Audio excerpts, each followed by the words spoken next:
Hello.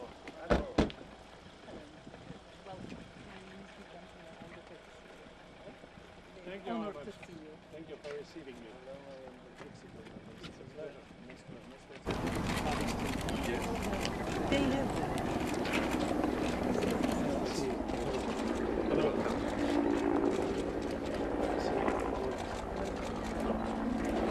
So the votes were preserved. So the main issues with the cases that are exposed when the people were not there. This can help.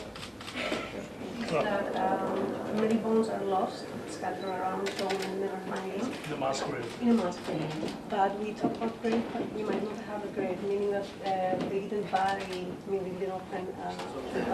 Hypothesis. Let's say if it's as explained, I feel explained that. So it's such an important place because after the Second World War, the international Jewish community brought.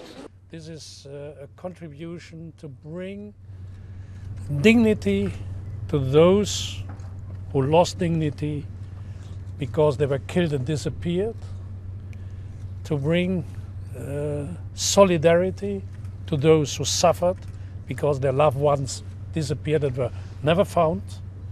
And it is a contribution to bring the communities together because the victims are on both sides. The sadness is on both sides, but hope via giving back dignity and respect to individuals is a very good basis for a common peaceful future.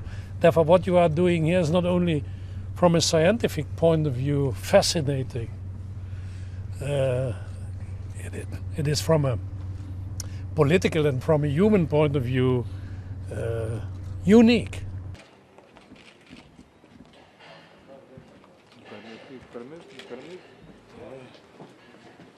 Dr.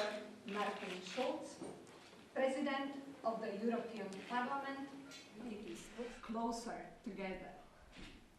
Today, the dialogue comprises historically the highest. Conclusion for today is that there is hope. There is a window of opportunity.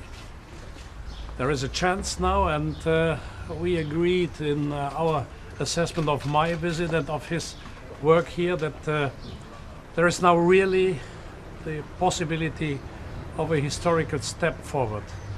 There is still a lot of things to do.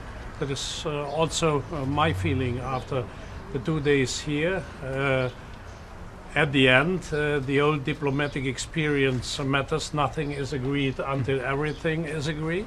And therefore, there's still a lot of work ahead. But I repeat, there is a hopeful development. I must underline, and I informed the special advisor about my meetings with President Anastasiades and Mr. Akinci yesterday, that I am also optimistic. I guaranteed also the full support of the European Parliament for the United Nations here on different levels. The Commission is already present here in the country. A lot of different civil servants of the Commission try to support the talks by becoming very concrete in very precise items, preparing a common future. And we as European Parliament will support with all our means, also budgetary means in a moment where this is needed, the work in progress here on the island. So for us, a moment of real hope. I must underline once more, it's at the end a sovereign decision of the country. Nobody from outside at the end can play a more decisive role than the citizens of Cyprus. But what we can contribute to create a frame in which at the end a successful process could be concluded, that's guaranteed that we will do.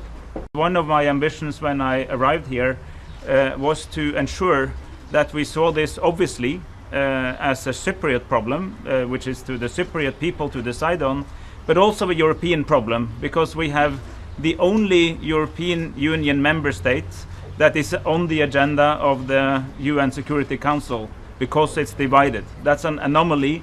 We're trying to overcome the anomaly. We are also trying to ensure, and we're working tirelessly to ensure the European character of the settlement. We're seeking a bizonal, bicommunal federation fully in line with European principles.